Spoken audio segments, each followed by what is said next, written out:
it's just this league, the margin for error is, so small. And, it's been like a lot of other games where we're right there and, a play here, a play there. We have a, chance for an interception, don't get it, throw a pick right before the half. We had a touchdown. We, look like we're a touchdown and don't catch it. So, I mean, it's just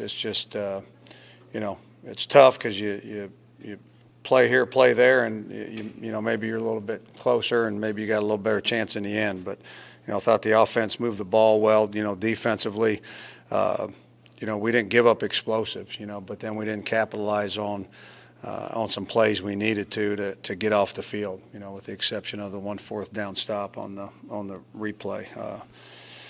But it's just frustrating because kids are playing hard, doing their best, and like I said, the margin for error is small.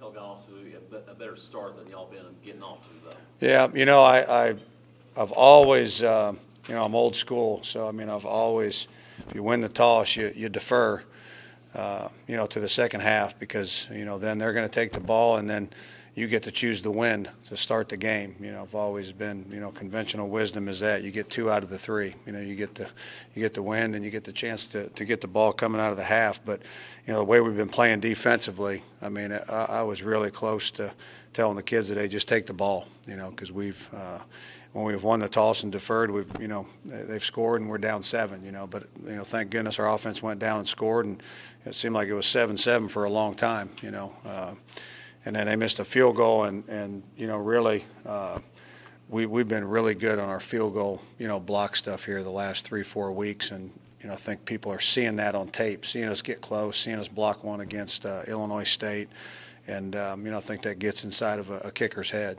So I think we had a little bit of something to do with that rather than just the luck of a miss, But yeah, we're just.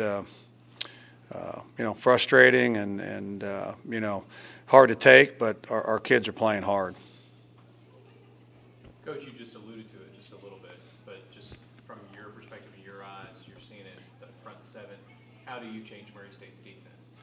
It's just like Michael said, it's pretty apparent. It's a big league and it's tough. That front 7 offensively, defensively is where it's at, and we didn't know totally with the league till we got into it and got all the way through it. But we had an idea about that and went out and got some other guys. But obviously it's twofold. You got to continue to recruit bigger, more physical players inside, and then you got to develop the guys that you have here. We had 8 seniors out there walking, and 2 of them are coming back. So you're losing 6 guys. 1 guy on defense. So.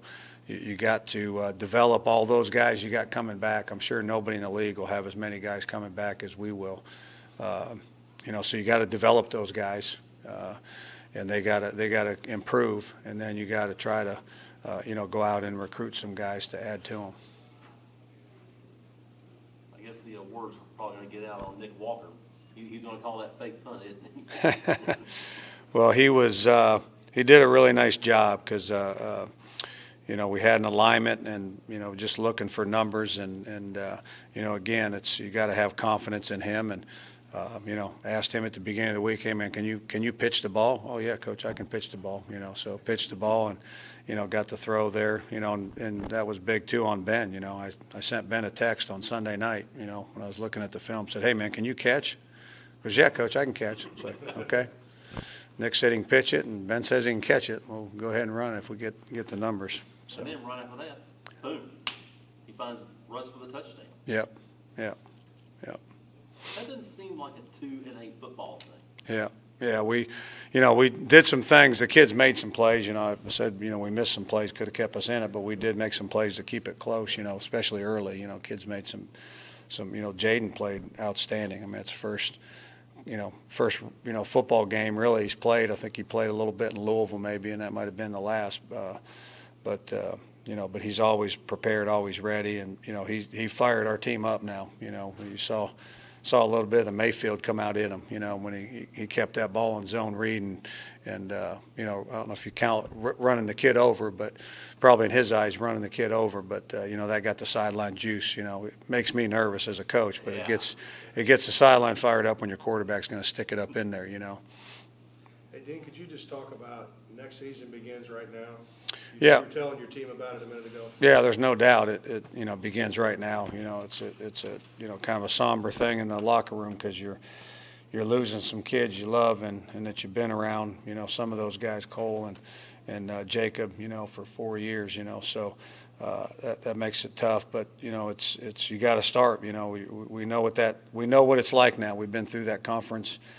You know, one time, and now we know what the battle is now, and so that should change your approach to the off season. You know, and that's, you know, it starts tomorrow because, you know, that's what I got exits tomorrow, so I'll, you know, get Coach Medler's eval of every player, the position coach's eval of every player, and that's what we'll talk through is, hey, where do you got to improve? You know, it literally starts tomorrow at 6 a.m. I know DJ wanted to play. Oh, no doubt. You know, Fulton took him through the concussion, you know, protocol and you know, Sunday, Monday, when Tuesday hit, just where he was with the eval, you know, said, hey, you're not going to make it. And he was upset. And then he probably got more upset because I sat next to him before practice on Tuesday and said, hey, let me give you a little clue. If Fulton would have said you was okay, I don't think you'd have been playing anyhow. You know, I don't think I could have, you know, put him back out there after, you know, seeing what happened to him, you know, Illinois State. I thought he was very enthusiastic today.